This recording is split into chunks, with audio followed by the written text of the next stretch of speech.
Hello and welcome to Snake Master. We have been getting a lot of positive feedback from our viewers. We are very happy that you are enjoying our trysts with the wild. Please don't forget that it's your love and support that keeps us going. I was relaxing at home when I got a call from Rani in Pathanamthitta.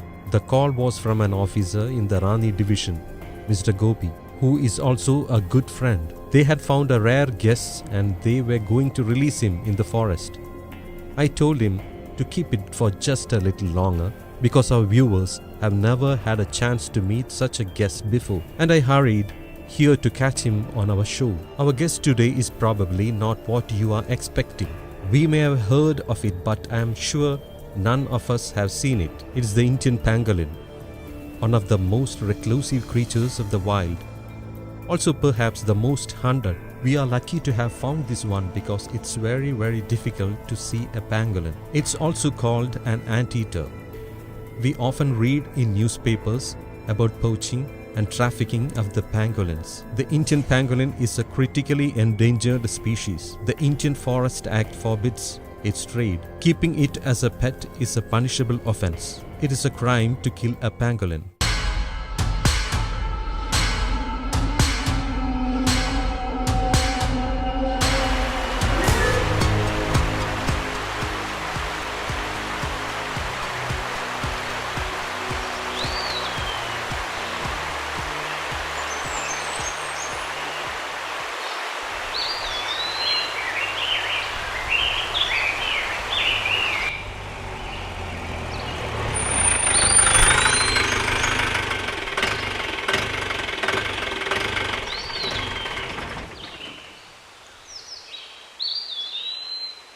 Officers of the Rani Forest Division are here with us. They are saying the pangolin is hunted for its scaly shell, which is much in demand. There is a thriving illicit market for it. We hope through this show we can educate people about the need to conserve these endangered species. Many such rare animals are facing the threat of extinction. Let's show them a bit of empathy. There are tough laws for their protection, but those who poach and smuggle them sometimes manage to escape the dragnet. Poaching and trading of pangolin is a non-bailable offense which can earn up to 7 years in prison and a fine. Time for us to meet our guest.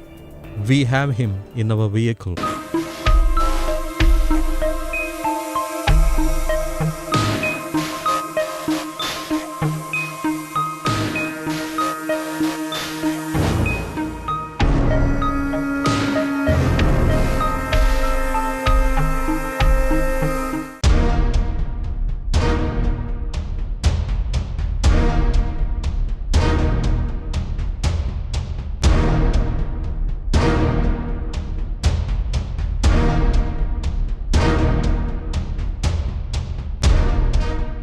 These officers found this pangolin at a place called Ariyada in Tiruvalla. The pangolin is a harmless creature. Our guest here is a male.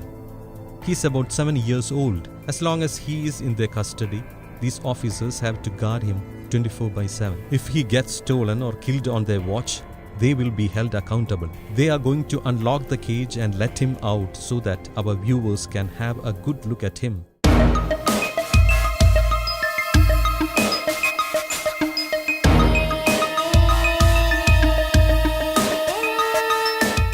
As you can see, he has curled into a ball. This is a self-defense mechanism against predators. He has scales on his body. The scales are hard but smooth. It's called an anteater because it feeds on ants and termites. My advice to everyone is that if you live near the forest and if you were to see a pangolin, just let it be. He will wander off into the wilderness on his own. Just watch what he is doing without disturbing him. Let's now set him down and see how he moves.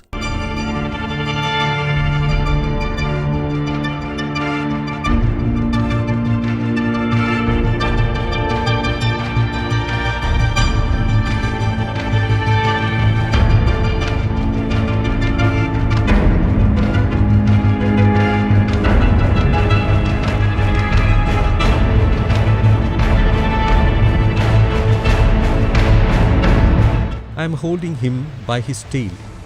His body is very firm and sturdy. He has tucked his arms tightly inside his curled up body.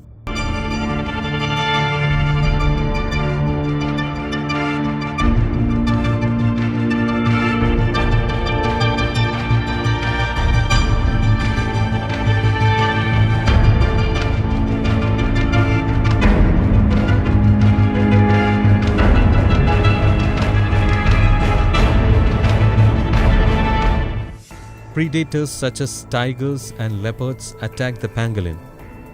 The tiger sinks its claws into its body. Once the tiger has its claws in, the pangolin is at the tiger's mercy. He has no claws on his hind limbs, but he does have long claws on its forelimbs. People living in the forest eat the pangolin. They make curries with its flesh. In ancient texts, there are references to kings using its scaly skin to make armors. The pangolin is rarely seen in Kerala. Our officers in Rani say that so far they have seen fewer than 10 pangolins. They are usually seen in the deep forests, in bushes and under natural rock clusters.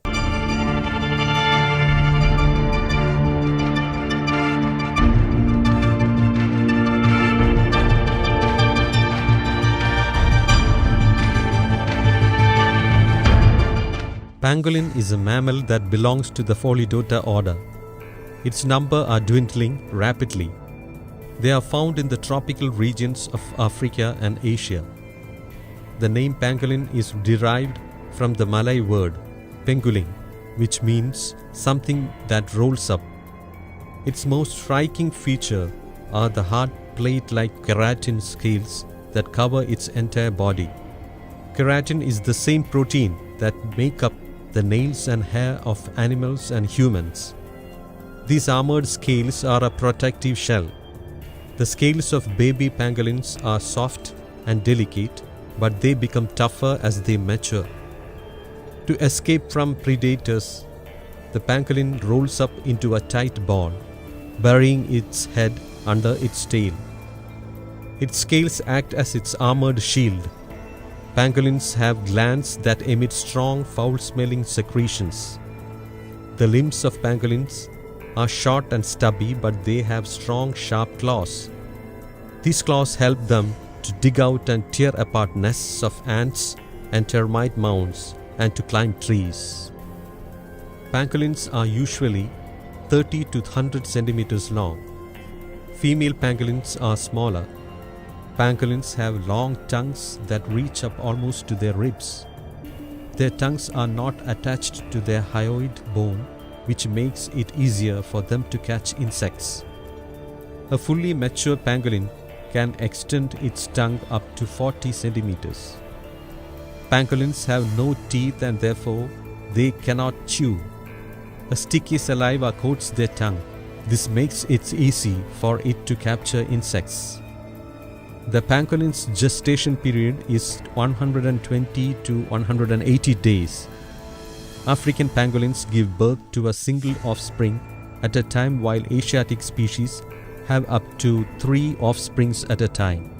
At birth, they weigh 80 to 450 grams. Pangolins are chiefly nocturnal creatures and hunt for insects at night.